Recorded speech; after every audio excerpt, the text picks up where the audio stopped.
Yesu Kristo alikuja kama Adamu wa pili. Hashukuriwe Kristo. Hatupai kushinda na zaidi ya kushinda.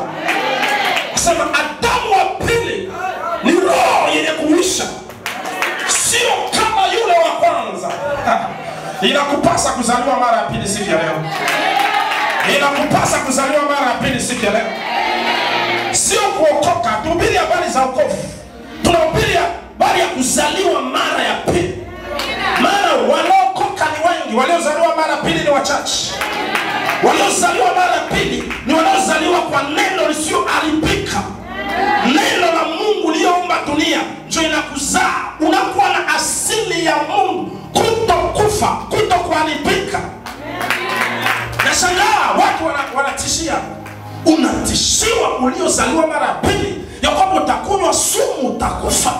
Maana wewe ni mtu wa wokovu, sio aliyezaliwa mara ya pili. Aliyezaliwa mara ya pili amezaliwa na Yesu Kristo, Adamu wa pili, ambao ni roho yenye kuisha. Kuisha maana yake kutokufa. Maana wasema hivi, unapozaliwa mara ya pili unamvaa Kristo. Kristo ndani yako, sio wewe unaishi. Kristo ndani ya roho ya kwako. Ndio maana mitume walijua siri hii. Kitabu cha Efeso sura ya 3 mstari wa 5 inasema siri hii hawakujulisha wanadamu katika vizazi vingine vyote, bali ametufunulia sisi zama hizi ya kwamba Kristo ndani yetu tumaini la utukufu. Kristo ndani yetu, Mungu katika mwili.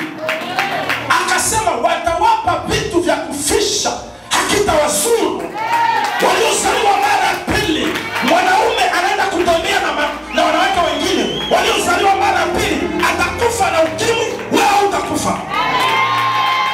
Kwa sababu kinachounganisha na wewe ni mwili, lakini roho imezaliwa mara ya pili. Ndio maana usiwahi kumwacha Mungu kwa sababu mume wako amemwacha Mungu. Au unajua uhusiano wako na Mungu. Amen.